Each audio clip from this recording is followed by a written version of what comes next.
Lizzie présente La Cité de larmes de Kate Mossey, lu par Fabienne Loriot.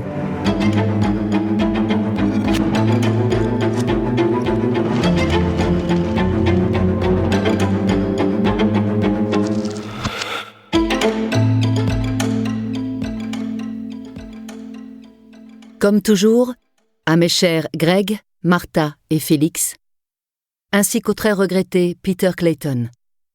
20 juin 1964, 18 juin 2018. Mais lui qui trône au-dessus des nus, voit et entend les prières des justes, et vengera le sang des innocents que dans sa trahison Guise tua, et à leur fin éternelle mena. Christopher Marlowe, Massacre à Paris, 1593. L'esprit est un lieu à part, et peut en soi faire de l'enfer paradis, du paradis enfer.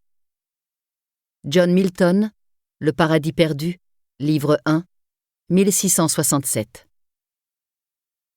J'ai déjà dit que l'expérience passée qui reprend vie dans le sens n'est pas celle d'une vie seulement, mais de plusieurs générations, sans oublier quelque chose de probablement assez ineffable. Le regard en arrière derrière les garanties de l'histoire écrite, le coup d'œil jeté par-dessus l'épaule à la terreur primitive. T.S. Eliot, Les Dry Salvages, 4 quatuors, 1941.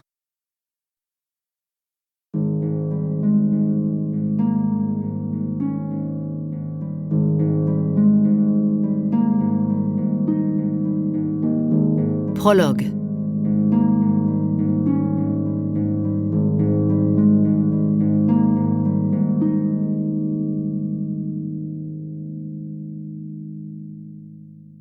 Franz Houck, 28 février 1862. La femme est étendue sous un drap blanc dans une pièce blanche et rêve de couleur. Hier rust, Sigi. Elle ne se trouve plus dans le cimetière. Si? Elle est prise entre le sommeil et l'éveil, émergeant d'un milieu d'ombre pour entrer dans un monde de lumière dure. Elle porte la main à sa tempe et, bien qu'elle sente que la chair est ouverte, découvre qu'il n'en coule pas de sang. Son épaule lui fait mal. Elle l'imagine couverte d'échymoses laissées par la pression des doigts de son assaillant. Se représente maintenant le moment où le journal en cuir brun lui a échappé des mains pour tomber dans la poussière rouge du cap de Bonne-Espérance. C'est la dernière chose qu'elle se rappelle. Ça, et les mots qu'elle porte en elle. Ceci est le jour de ma mort. Elle ouvre les yeux. Elle distingue à peine la pièce où elle se trouve et ne la reconnaît pas, mais c'est une chambre typique d'un intérieur cap-hollandais. Des murs blancs, nus, à l'exception d'une broderie représentant des versets de la Bible. Un plancher de bois brut, une commode et une table de chevet en micocoulier. Sur le chemin depuis le Cap, en passant par Stellenbosch, Drakenstein et Parle, elle a logé dans nombre de demeures semblables. Des maisons de colons, certaines imposantes et d'autres petites, mais toutes imbues d'une nostalgie d'Amsterdam et de la vie laissée là-bas. La femme se redresse et pose les pieds par terre. Elle a la tête qui tourne et attend un moment que le vertige passe. Elle sent le plancher à travers ses bas. Son chemisier blanc et sa jupe de cavalière sont tachés de poussière rouge, mais quelqu'un lui a retiré ses bottes et les a placées au pied du lit. Son chapeau de cuir est pendu à un crochet au dos de la porte. Sur la commode est posé un plateau de cuivre avec un pichet en faïence, rempli d'un vin fort local, couleur de cerise, un morceau de pain blanc et des lanières de bœuf séchées protégées d'un torchon. Elle ne comprend pas. Est-elle prisonnière ou invitée? D'un pas mal assuré, elle gagne la porte et la trouve fermée à clé. Puis elle entend les sifflements d'une volée d'étourneaux à l'extérieur. Elle lasse ses bottes, s'approche de la fenêtre. Un petit carré garni sur l'intérieur de minces barreaux métalliques.